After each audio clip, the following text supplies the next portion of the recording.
The call came at 3 in the morning, which meant someone was either drunk or dead. In my family, it was usually both. I fumbled for my phone in the darkness of our Denver bedroom, careful not to wake Emma sleeping beside me, and saw my stepfather's name glowing on the screen like an accusation. Richard Blackwood. Even after 15 years, I still couldn't call him Dad. The word would stick in my throat like a bone, refusing to be swallowed or spit out. Nathan. His voice was steady, controlled, the way it always was. Richard Blackwood didn't do emotions. He processed them, filed them away in whatever dark cabinet he kept his humanity. Your mother passed an hour ago. The hospice called. I thought you should know. The words hit me like cold water in the face, even though I'd been expecting them for months. Cancer didn't care about preparation. It took what it wanted when it wanted, just like Richard had taken my mother from us all those years ago. My name is Nathan Cross. I'm 38 years old, and I work as a forensic accountant in Denver, finding the lies people hide in numbers, the secrets they bury in spreadsheets and tax returns. It's fitting, really. I've spent my whole life looking for truth in places that were designed to conceal it, trying to solve puzzles that didn't want to be solved. But that morning, sitting in my suburban bedroom with my stepfather's voice delivering news I'd been dreading for months, I felt like a child again. Lost, unmoored, desperate for a mother who'd chosen her second husband over her first family so completely that even her death felt like another abandonment. Nathan? Are you there? I'm here, I managed, my voice rougher than his, human in a way his never was. When's the funeral? Saturday, 2 o'clock, Riverside Memorial. A pause that felt calculated. Sarah's already here. She flew in from Portland yesterday when the doctors said it would be soon. Sarah, my younger sister, the artist who'd fled our family dysfunction for the Pacific Northwest the moment she turned 18. We'd barely spoken in years, communicating mainly through birthday texts and Christmas cards that said everything except what needed saying. Our relationship had become a series of polite lies. Hope you're well. Things are good here. We should get together soon. But death has a way of dragging everyone back to the starting line. Ready or not. I'll book a flight, I said, already running through the logistics. Time off work. Someone to watch the house. What to tell Lily about death and grandmothers and why we didn't visit more often. Good. Your mother would have wanted. He stopped himself, and for a moment I thought I heard something human in the silence. But no, Richard Blackwood didn't do vulnerability any more than he did emotion. Well, she would have wanted you both here. Would she? I wondered as I hung up. Or had she spent the last 15 years wanting whatever Richard wanted, thinking whatever Richard thought? The woman who'd raised me, fierce and independent, stubborn as a mule and twice as strong, had disappeared into his shadow so gradually we didn't notice until she was gone. Like a magic trick performed in slow motion, where knowing how it's done doesn't make it any less tragic. Emma stirred beside me, her hand finding mine in the darkness. Bad news. My mother died. She sat up immediately, pulling me into her arms. Emma understood complicated families. Her own father had walked out when she was 12, leaving behind 3 kids and a mortgage that nearly broke them. She knew how grief could be tangled up with anger, how love could coexist with resentment. I'm so sorry, honey. When do we leave? I leave tomorrow. You and Lily should stay here. She pulled back to look at me, her face barely visible in the light from the alarm clock. Nathan Cross, if you think I'm letting you face your family alone, you've forgotten who you married. I had to smile at that, even through the beginning of grief. Emma was 5'2" and looked like she'd blow over in a strong wind. But she had a spine of steel and a protective streak a mile wide. She'd stood up to my family's polite coldness at our wedding, refused to be intimidated by Richard's wealth or Linda's. my mother's passive aggression. What about Lily? A funeral's no place for a 7-year-old. She needs to say goodbye to her grandmother. And you need us there. We're a family, Nathan. We face things together. Family. Such a simple word for such a complicated concept. I lay back down, staring at the ceiling, trying to reconcile the mother I remembered with the woman who just died in Richard Blackwood's house. When had she stopped being Mom and started being Richard's wife? When had Sarah and I stopped being her children and become what? Obligations? Reminders of a life she'd rather forget? The flight to Kansas City was delayed twice, giving me too much time to think in uncomfortable airport chairs. Lily handled it better than I did, absorbed in her coloring book, occasionally asking questions that cut straight to the heart. Why didn't we visit Grandma more? She lived far away, sweetheart. But we visit Grandma Emma, and she lives far away too, out of the mouths of babes. I looked at Emma for help, but she just raised an eyebrow. Your family, your explanation. Grandma Linda was sick for a long time, and sometimes when people are sick, it's hard for them to have visitors. Was she sick in her body or her heart? Jesus. 7 years old and already seeing too much. Maybe both, baby. Maybe both.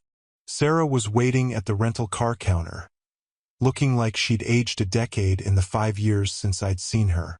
Her artist's hands were paint-stained, nails bitten down to the quick. Her dark hair was longer and wilder than our mother would have approved of, streaked with premature gray that she hadn't bothered to hide. She hugged me hard, and I smelled turpentine and grief and something else. Fear? Anger? With Sarah, emotions had always run deep and dark, like underground rivers you could drown in if you weren't careful. Nathan. God. It's good to see you. She pulled back, noticed Emma and Lily. Is this? My wife, Emma. And this is Lily. I put my hand on my daughter's head. Lily, this is your Aunt Sarah. Sarah knelt down to Lily's level, and I saw our mother in the gesture. Mom had always done that, made herself small to meet us where we were. Hi, Lily. I like your dress. Is that Elsa from Frozen?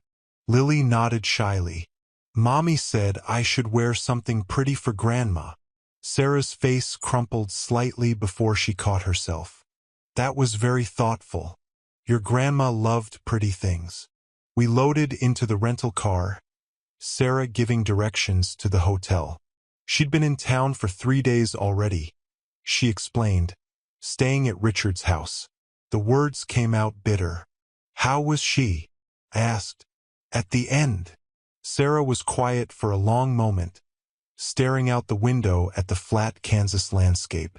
She was not herself. Hadn't been for months. The morphine, you know. She kept talking to people who weren't there. Dad mostly. Our real dad. I felt Emma's hand squeeze my knee from the back seat. She knew about my father. Dead when I was 12, leaving behind a crater in our lives that Richard had eventually filled with money and control. She asked for you, Sarah continued. Kept saying she was sorry. Richard told her you were coming, but I don't think she believed him. I don't think she believed anyone anymore. What do you mean? Sarah turned to look at me, and there was something in her eyes I couldn't read. She was paranoid near the end. Thought people were trying to hurt her.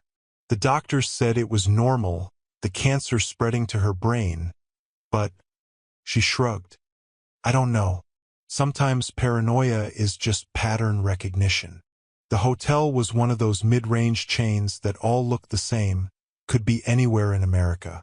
We checked in, got Lily settled with cartoons and snacks, then sat in the lobby bar. Sarah ordered whiskey neat. I stuck with coffee. Emma got wine and kept one eye on the elevator, ready to run if Lily needed her. Tell me about the last few months, I said. Sarah took a long pull of whiskey. I came out in May when she first went into hospice. Stayed a week. She was still herself then, mostly. Weak but lucid. We talked about Dad, about you, about the old house on Maple Street. Remember the tire swing? I did. Our father had hung it from the big oak in the backyard. Spent a whole Saturday making sure it was perfect. Mom had brought out lemonade and sandwiches, and we'd eaten lunch in the grass like a normal family.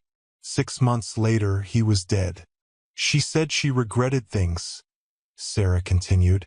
Choices she'd made. I thought she meant marrying Richard. But when I pressed, she changed the subject. Started talking about the weather. Was Richard there? Always. Hovering. He'd bring her tea every night. The special blend, he said, helped with the pain. She'd drink it, and within minutes she'd be out of it. Confused. Mumbling. Once she grabbed my hand and said, "Don't trust him," clear as day. Then she saw Richard in the doorway and started talking about needing new curtains. Emma and I exchanged glances. Did you tell anyone? The doctors. Tell them what? That my dying mother didn't trust her husband of 15 years? They'd already written her off as delusional. And Richard, he's very good at being the devoted spouse. Everyone at the hospice loved him. So attentive, they said. So caring. But you don't think he was? Sarah finished her whiskey, signaled for another. I think Richard Blackwood has never done anything in his life that didn't benefit Richard Blackwood, including marrying our mother. The funeral was everything our mother wouldn't have wanted and everything Richard required. Expensive flowers that would die within days. A mahogany casket that cost more than our father had made in a year. A minister who clearly didn't know her beyond the biographical details Richard had provided. Stumbling over pronunciations and dates like an actor who'd been handed the wrong script. The woman he described, devoted wife, loving stepmother, pillar of the community, bore no resemblance to the mother who'd taught me to ride a bike in the Kmart parking lot, who'd stayed up all night when Sarah had pneumonia, reading her stories in funny voices, who'd sung Motown while making pancakes on Sunday mornings, dancing around our tiny kitchen like it was a stage. I gave a eulogy that was carefully neutral, full of safe memories from before Richard. The Christmas when Sarah was 5 and insisted on leaving cookies for every reindeer by name. The summer road trip to the Grand Canyon when our car broke down and Mom turned it into an adventure, teaching us constellations while we waited for the tow truck. The way she'd believed in us fiercely, telling me I could be anything I wanted, telling Sarah her art would change the world. I didn't mention how that belief had faded after she married Richard. How her calls had grown less frequent, her voice more distant. How she'd missed my law school graduation because Richard had surprised her with a cruise. How she'd stopped asking about our lives and started reciting Richard's schedule, as if his golf games and business dinners were her own accomplishments. Sarah didn't speak at all. She sat in the front row, staring at the casket like she could will our real mother to climb out and tell everyone this was all a mistake. Lily sat between Emma and me, swinging her legs and drawing in a notebook we'd brought to keep her occupied. I glanced down once and saw she'd drawn a woman with angel wings. "That's Grandma," she whispered. "She's flying now." The reception was at Richard's house, of course. The colonial monstrosity he'd moved my mother into after their wedding. 5 acres of manicured perfection designed to impress rather than comfort. I'd been there exactly 3 times in 15 years, and each visit had left me feeling like I needed a shower to wash off the fakeness. Richard's colleagues and golf buddies murmured condolences while eating catered finger sandwiches and checking their phones. They all looked the same to me. Prosperous men in their 60s and 70s with younger wives and older money. I noticed how none of our mother's old friends were there. How her sister, our Aunt Claire, left after 15 minutes with tears in her eyes. I caught Claire at the door. "Leaving already?" She hugged me hard. smelling like the same perfume she'd worn since I was a kid. I can't stay here, Nathan. This place, these people. This isn't your mother. I know. Do you? She pulled back, studied my face. She wanted to see you, these last few years. But he always had an excuse. She was tired. They were traveling. It wasn't a good time. I think he liked keeping her to himself. Claire. She isolated her. Claire interrupted, her voice fierce. That man isolated her from everyone who really loved her, made her dependent on him. And now she's gone and we never got to say goodbye. Not really. Not the way we should have. I wanted to argue, to defend my mother's choices, but I couldn't. Because Claire was right. The isolation had been gradual but complete. Missed birthdays explained away. Phone calls that grew shorter and less frequent. Always with Richard's voice in the background. Managing her life like one of his business ventures. She sent me something? Claire said suddenly, glancing around to make sure no one was listening. A few months ago, a letter. Said if anything happened to her, I should give it to you and Sarah. Where is it? In my car. She stopped, looking over my shoulder. I have to go. He's coming. I turned to see Richard approaching, his expression perfectly composed. The grieving widower, every hair in place, every emotion under control.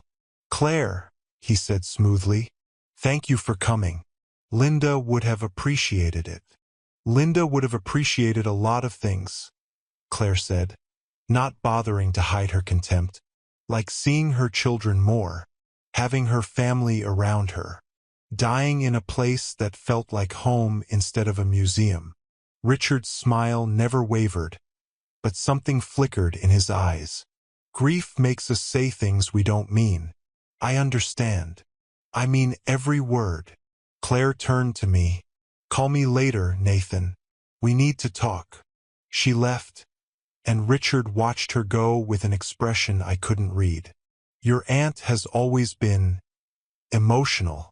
Linda found it exhausting. My mother loved her sister, I said. Your mother loved many people who weren't good for her, Richard replied. It was one of her weaknesses. Shall we go back inside? The partners from my firm are eager to meet Linda's son, the forensic accountant. Of course they were. Even at his wife's funeral, Richard was networking. I followed him back into the house, watching him work the room like a politician. The devoted husband, stoic in his grief. Several women, friends of my mother's, supposedly, approached me to sing Richard's praises. How dedicated he'd been. How he'd barely left her side at the end. How lucky Linda had been to have him. He brought her tea every night, one woman gushed. His own special blend. Said it was the only thing that helped her sleep. I found Sarah in my mother's room, standing at the window that overlooked the backyard. The view was spectacular. Richard had paid for the best of everything. But it wasn't the view from our old house, where you could see the neighbors' laundry and hear their kids playing. This was beautiful and sterile, like everything in Richard's world. Find anything? I asked. She gestured to the room. Look at it. Does this look like Mom to you? I looked around properly for the first time. Everything was beige and cream, expensive and anonymous. No photos except professional portraits. No books on the nightstand. Mom had been a voracious reader. No sign of the woman who'd collected beach glass and pressed flowers, who'd kept every art project we'd ever made. It looks like a hotel, I said. Exactly. She lived here for 15 years. Nathan. Where is she? Where's any sign of who she really was? Maybe she changed. Sarah whirled on me. She didn't change. She was erased. Piece by piece, year by year, until there was nothing left but Richard's wife. She opened the closet, pushed past designer dresses to the back. But look, a shoebox, duct taped shut. shoved behind shoes that still had tags on them. Sarah had already opened it. Inside were photos from our childhood, her wedding ring from our father, a dried corsage from her high school prom, report cards, art projects, baby teeth in tiny plastic boxes. She kept them, Sarah whispered. Of course she kept them, Richard said from the doorway. We both jumped. He moved so quietly, appeared so suddenly. How long had he been listening? She had difficulty letting go of the past. He continued, entering the room like he owned it, which I supposed he did. I tried to help her move forward, but he shrugged elegantly. Some people prefer to live in yesterday. These are memories of her children, Sarah said, clutching the box. Of her life. Her former life, Richard corrected. She had a new life here, a better life. I gave her everything she could want. Except her family. I was her family. And I was here, which is more than can be said for either of you. The accusation hung in the air like smoke. Sarah's face flushed, but I put a hand on her arm. This wasn't the time or place. We should go, I said. Thank you for hosting the reception, Richard. Of course. Family takes care of family. His smile was sharp. Such as it is. We left that afternoon, Sarah to a motel. She couldn't stay another night in that house, and Emma, Lily, and I to our hotel. Lily was exhausted, falling asleep in the car, and Emma carried her up to the room while I helped with the bags. That was awful, Emma said once Lily was tucked in. That house, that man. No wonder you stayed away. I should have tried harder, I said. Should have insisted on seeing her more. You tried, Nathan. Every time you called, he had an excuse. Every visit you planned, something came up. That's not coincidence. That's control. I knew she was right, but the guilt gnawed at me anyway. My mother had died surrounded by strangers in a house that wasn't a home, and I'd let it happen because it was easier than fighting Richard's polite stonewalling. My phone rang. Sarah, can you meet me? Without Emma? There's something I need to show you.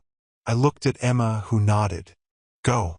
Lily and I will order room service and watch Disney movies. Sarah was waiting at a diner on the outskirts of town, the kind of place that served coffee in heavy white mugs and called everyone honey. She changed out of her funeral dress into jeans and an old sweater, looking more like herself. I went back, she said without preamble, to the house, after everyone left.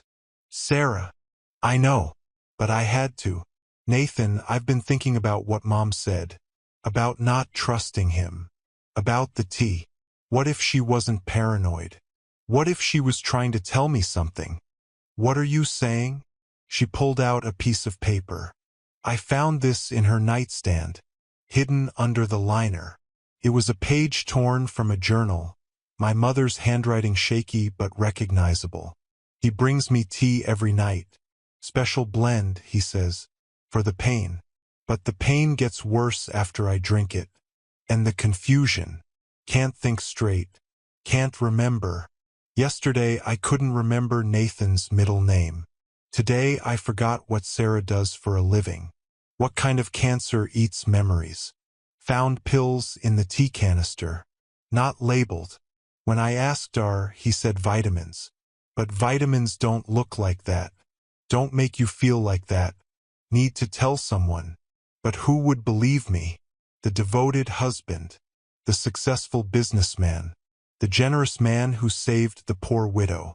If something happens to me, the entry ended there, cut off mid-sentence.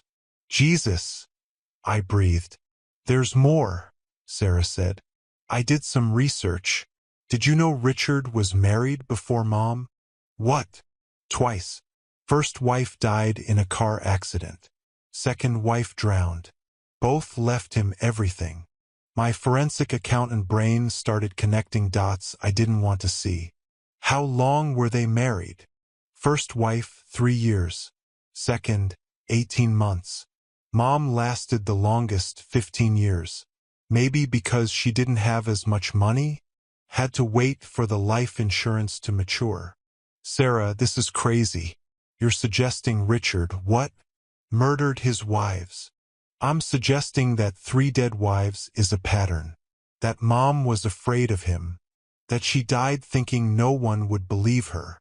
Sarah's eyes filled with tears. We failed her, Nathan. She tried to tell me, and I wrote it off as delirium. We sat in silence while the implications sank in. Outside, normal people went about their normal lives, unaware that we were sitting in a fluorescent-lit diner discussing whether our stepfather was a serial killer. What do we do? I asked finally. I don't know. Go to the police? But with what? A torn journal page and suspicious timing. I know someone, I said, thinking of a colleague who'd done some work with the FBI. Let me make some calls. But Sarah, you need to be careful. If Richard really did, if he's what you think he is. I'm leaving tomorrow, she said. Going back to Portland.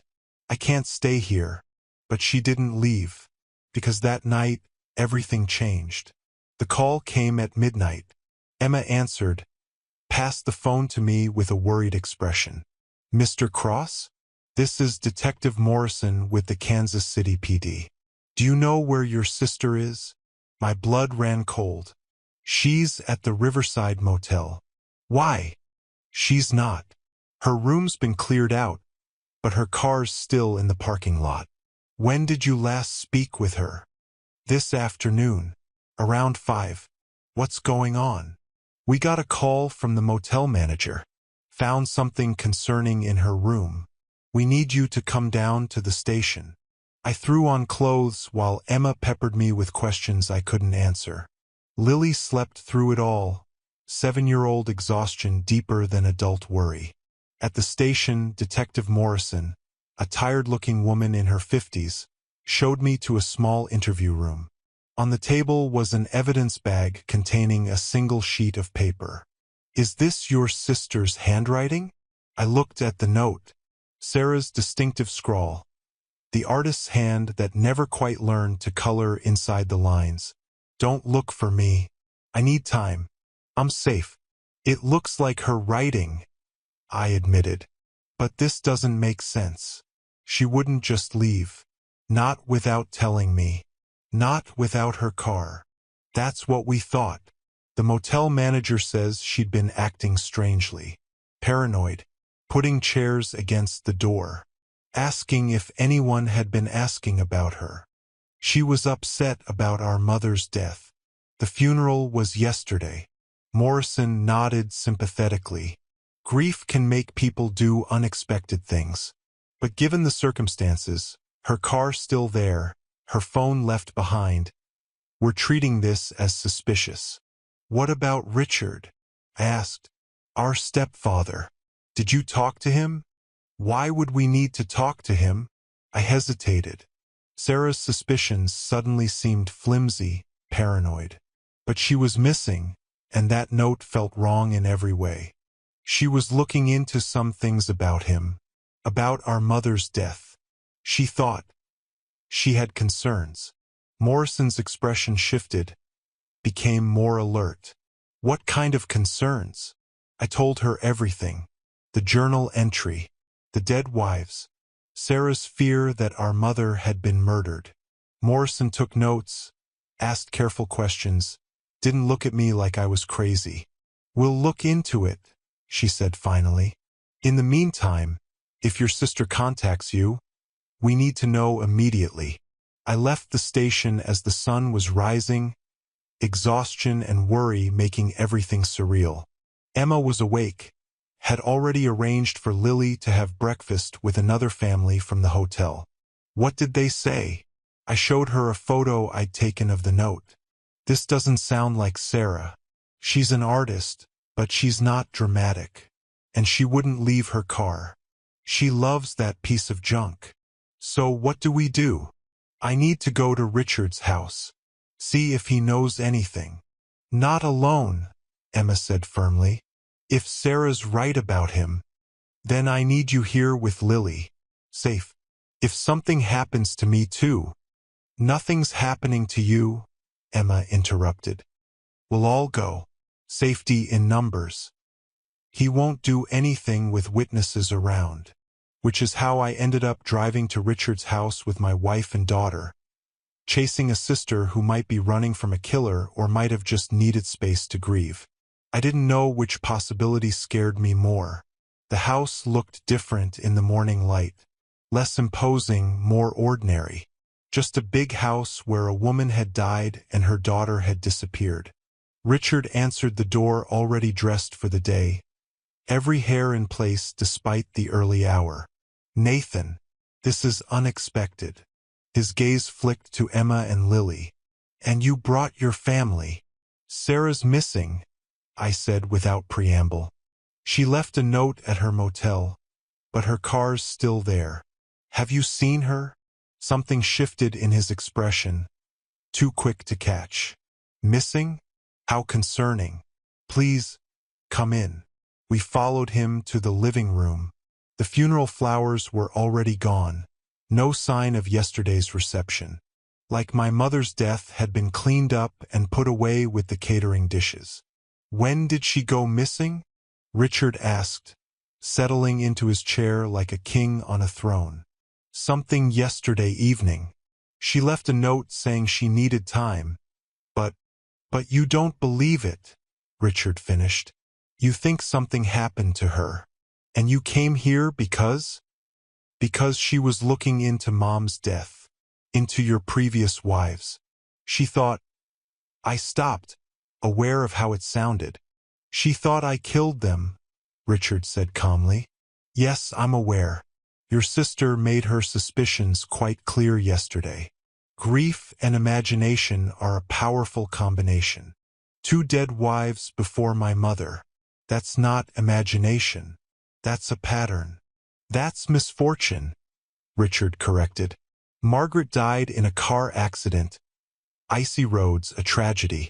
Diane drowned in our pool. She'd been drinking, another tragedy. Life is full of tragedy. Nathan, surely you know that. And my mother? Died of cancer. Unless you're suggesting I somehow gave her cancer. Lily tugged on Emma's sleeve. Mommy, I need to use the bathroom. Down the hall, second door on the right, Richard said, that grandfather smile appearing. Would you like me to show you? I'll take her, Emma said quickly. Too quickly. Richard noticed. While they were gone, I studied my stepfather. Really looked at him for the first time in years. He was 73 but looked younger, fit from golf and good living. His hands were steady, his eyes clear. He didn't look like a killer. But then they never do they? Your sister was troubled, Richard said. I tried to help, but she was convinced I was some sort of monster. Yesterday, after you left, she came back. Broke into my study. I didn't report it. Family, after all. But I did ask her to leave. She broke in. The lock was damaged. I have it on security camera if you'd like to see. She was quite agitated. Going through my files, making wild accusations. I was patient. But when she started destroying property, he shrugged. I had to insist she leave. What was she looking for? Evidence of my murderous nature, I suppose. She seemed particularly interested in my financial records. The life insurance policies. As if having life insurance makes one a killer. Emma and Lily returned. Lily clutching a piece of paper. Mommy, look what I drew while we were waiting. It was the bookshelf again. The same one she'd been drawing at the funeral. Tall, glass-doored with ornate carvings. But this time she'd added something, a door behind it. That's pretty, sweetheart, I said. Where did you see this bookshelf? In Grandpa Richard's special room, Lily said. He showed me yesterday when everyone was being sad. He said it was a secret. The temperature in the room seemed to drop 10 degrees. Richard's expression didn't change, but something in his posture shifted. Children have such imaginations, he said. Lily, I said carefully, tell me about the special room. What was in it? She shrugged, already losing interest. Just stuff. Boxes and pictures. Smelled funny. Can we get ice cream? Soon, baby. I looked at Richard. What room is she talking about? My study has a storage area. Old files, tax records. Nothing interesting to anyone but the IRS. He stood. I'm afraid I have appointments today. Perhaps we could continue this another time. It was a dismissal, polite but firm. We left because what else could we do? Break down his door? Search his house by force? But as we drove away, I couldn't shake the feeling that we were leaving something important behind. Something vital. We need to go back, Emma said once Lily was distracted with her tablet. Tonight, after he's asleep. Emma, your sister found something in that house. Something that scared Richard enough to make her disappear. We need to know what. And if he catches us, then we call the police. Make a scene. Force them to search properly. She grabbed my hand. Nathan, your mother is dead. Your sister is missing. How many more people does he get to hurt before someone stops him? She was right. God help me, she was right. So we made a plan. Dropped Lily with the hotel babysitting service. Told them we were going to a late dinner. Dressed in dark clothes like cat burglars in a bad movie. The house was dark when we arrived except for a light in the master bedroom. We parked down the road, approached on foot. The French doors to the study were locked, but YouTube University had taught Emma well. 5 minutes of fumbling with lockpicks and we were in. The study smelled like leather and old paper, Richard's sanctuary of masculine perfection. I used my phone's flashlight, looking for the bookshelf from Lily's drawing. There, Emma whispered. It was exactly as Lily had drawn it. We ran our hands along the edges, feeling for a catch or lever. Nothing. Then Emma pointed to a book that stuck out slightly from the others. The Count of Monte Cristo. When I pulled it, there was a soft click. The bookshelf swung inward on silent hinges. The smell hit us first. Not death, I'd have recognized that. This was mustier chemical, like a darkroom or a laboratory. I found a light switch and what we saw made my stomach drop. The room was maybe 10 by 12 feet.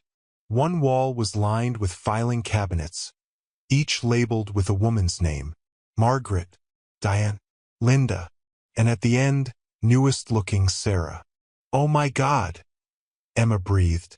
The opposite wall held monitors and recording equipment. But it was the third wall that made bile rise in my throat.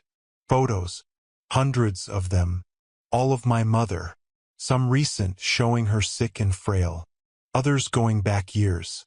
Photos taken without her knowledge, sleeping, bathing, changing clothes, living her life while being watched by the man she'd married. He was stalking her, Emma said, in her own home. I opened the filing cabinet marked Linda. Inside were medical records, not just from her cancer treatment, but going back years. Annual physicals, blood tests, prescription records, and at the back, a folder marked Project.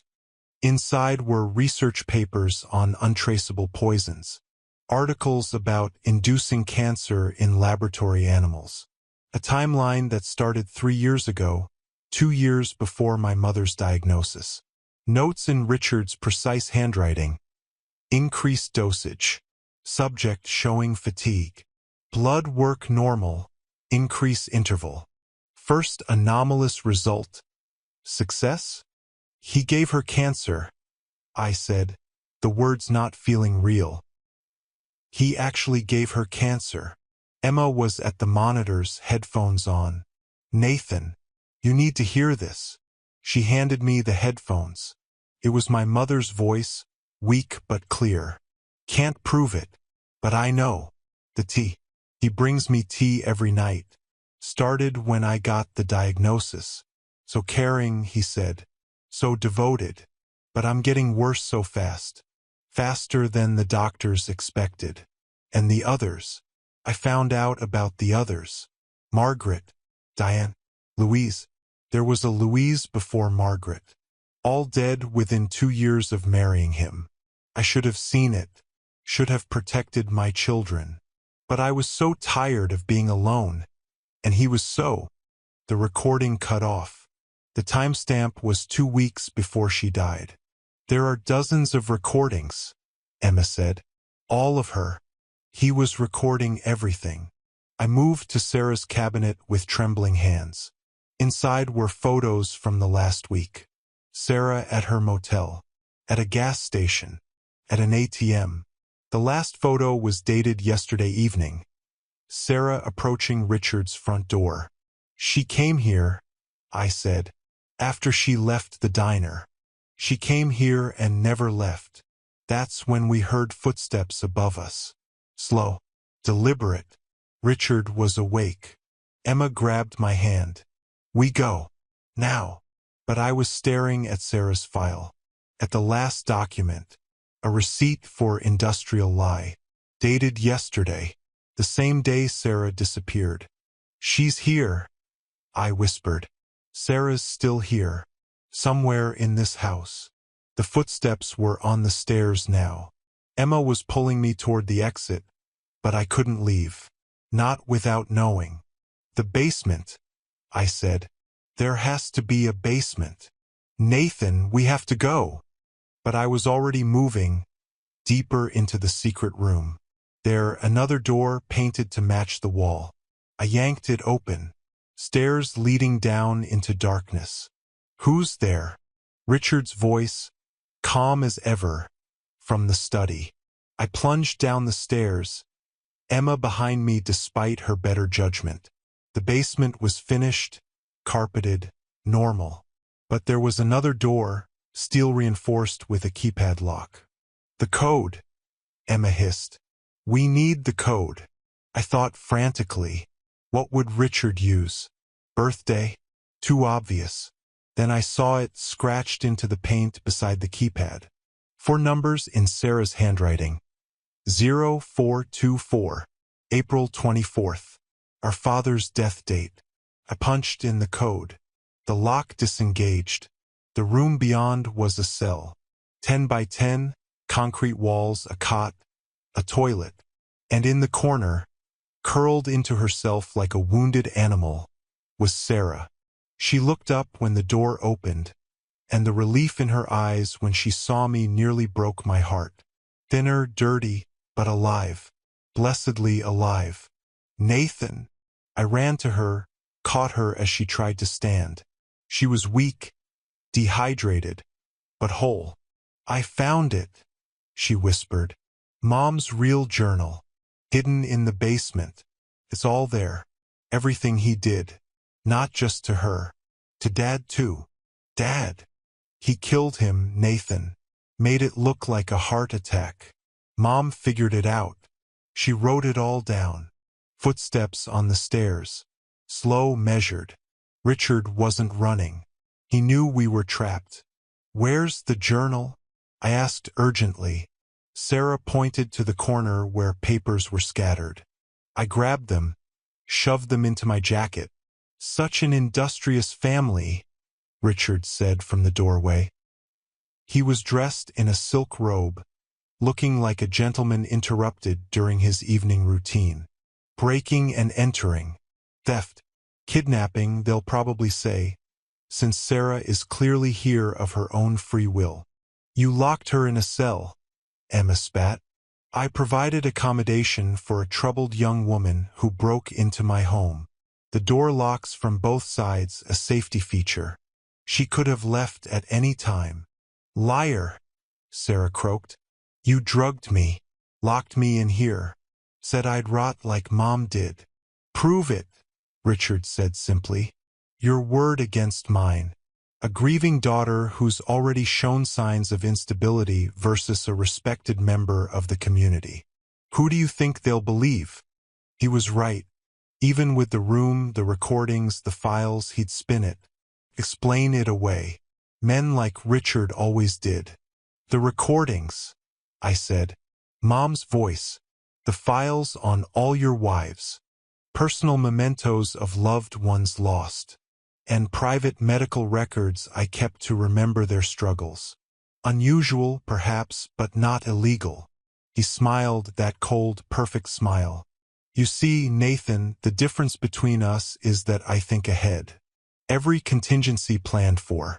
Every possibility accounted for. Except one, Emma said. She was holding her phone, and I realized with a start that it was glowing. Recording. Live streaming, she said.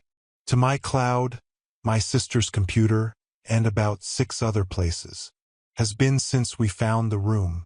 Smile, Richard. You're on candid camera. For the first time since I'd known him, Richard Blackwood's composure cracked. Just for a moment, but we all saw it. The mask slipping, revealing something ugly underneath. You stupid little. Emma wagged the phone. Anything you say can and will be used against you. Isn't that how it goes? No one will believe. They'll believe the room, I interrupted. The files. The recordings. The fact that you had my sister locked in your basement. They'll believe the research on poisons, the timeline of my mother's death. They'll believe because once they start looking, really looking, they'll find more. Won't they, Richard? More wives. More bodies. More secrets. He took a step into the room, and for a moment I thought he might actually attack us. But then we heard it, sirens. Getting closer. I called 911, Emma said. About 10 minutes ago. Told them we'd found a woman imprisoned in a basement. They're very interested. Richard looked between us, calculating. Then he smiled. That same charming smile that had fooled my mother. Fooled everyone. Well played, he said. Though you might want to ask yourselves, if I'm capable of all this, what makes you think I didn't plan for this possibility too? He turned and walked calmly up the stairs. We heard his footsteps cross the floor above, heard a door close. Should we follow him? Emma asked. No, I said. Let the police handle it. We need to get Sarah out of here. We helped Sarah up the stairs, through the secret room with its horrible gallery, into the study just as the police burst through the front door. The next hours were a blur of questions, statements, evidence collection. They found Richard in his bedroom, dressed in his finest suit, dead from what looked like a massive overdose of the same poison he'd been giving my mother. On his desk was a note. I loved them all. Everything I did was out of love. Even in death, he was trying to control the narrative. The investigation that followed was massive. They found evidence of at least 6 murders, possibly more. Richard had been marrying and killing women for 30 years, perfecting his methods, choosing victims who were vulnerable, isolated, or estranged from their families. He'd study them for months, sometimes years, before making his move. My mother had been his longest project, the one he'd been most careful with. They found the real journal Sarah had mentioned, hidden in a wall safe in the basement. My mother had documented everything in heartbreaking detail, not just Richard's crimes, but her own guilt at bringing him into our lives, her growing realization that she'd married a monster, her desperate attempts to protect us by pushing us away, knowing Richard would hurt us if we got too close to the truth. But the worst revelation was about our father. Richard had indeed killed him, poisoned him at the hospital where my mother worked, making it look like a heart attack. He'd been planning it for months, watching our family, choosing my mother as his next victim. Our father's death had just been step 1 in a long-term plan. 23 years, I told Emma one night, after another day of police interviews and media attention. He stalked our family for 23 years, killed our father, married our mother, slowly poisoned her while playing the devoted husband. And we just let it happen. You didn't let anything happen, Emma said firmly. You were children, and when Sarah needed you, you saved her. That's what matters. Sarah stayed with us in Denver while she recovered. She'd been in that cell for 4 days, living on bottled water and protein bars Richard had provided. He'd wanted her alive, at least initially. The psychological damage was harder to quantify. She had nightmares, jumped at shadows, couldn't stand small spaces. But she was also stronger than any of us had realized. She testified at the inquest with a clear voice, detailing Richard's confession to her in the basement. How he'd bragged about his cleverness, his patience, his ability to hide in plain sight. How he'd told her she should be grateful. He'd given her mother 15 good years before the end. He really believed it, she told me one day, sitting in my backyard watching Lily play, that he was doing them a favor, giving them love and comfort before he killed them. In his mind, he was some kind of angel of mercy. He was a psychopath, I said. Yeah, but a patient one, careful one. How many other Richards are out there, do you think? Marrying lonely women, isolating them, slowly destroying them while everyone applauds what a devoted husband they are. I didn't have an answer for that. The house was sold to developers who planned to tear it down. Good riddance. But first, Sarah and I went back one last time to collect our mother's things. Her real things, not the expensive clothes and jewelry Richard had bought her. We found them in the attic, boxes Richard probably didn't even know existed. Our baby clothes, photo albums from before, love letters between our parents, artwork Sarah had made in elementary school, report cards and Boy Scout badges, and all the detritus of a life lived before Richard's shadow fell over it. She saved it all, Sarah said, holding a Mother's Day card she'd made when she was 6. Even when he was erasing her, she saved us. At the bottom of the last box was an envelope addressed to both of us in our mother's handwriting.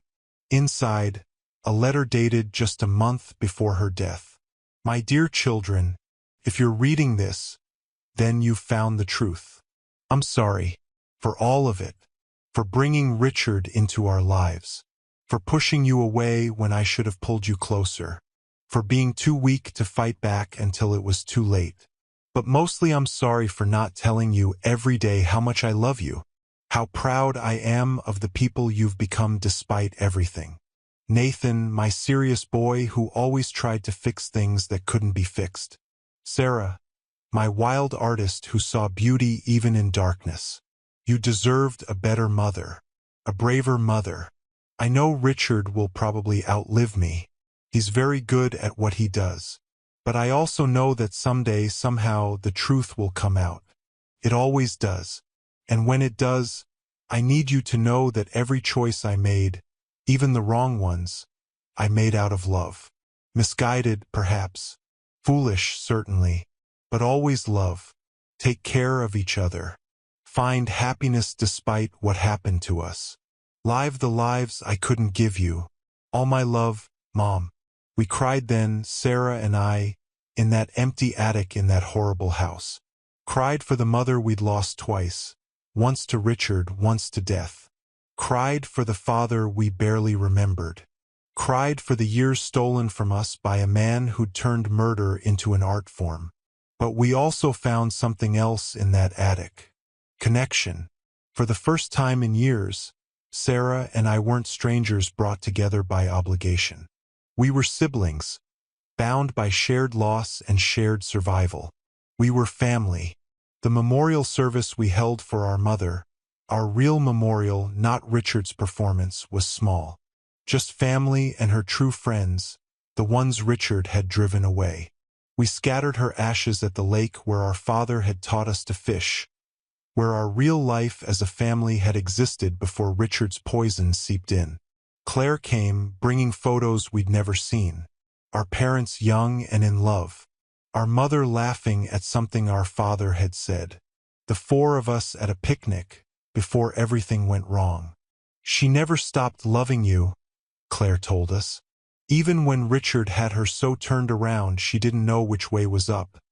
She loved you, talked about you constantly when he wasn't around, kept every newspaper clipping about Nathan's cases, had copies of all Sarah's art show announcements. You were always in her heart. Sarah's art changed after that. The darkness was still there. Trauma doesn't just disappear. But there was light now too. Hope. She painted our mother as she really was, not the ghost Richard had created. She painted our father from memory and old photos.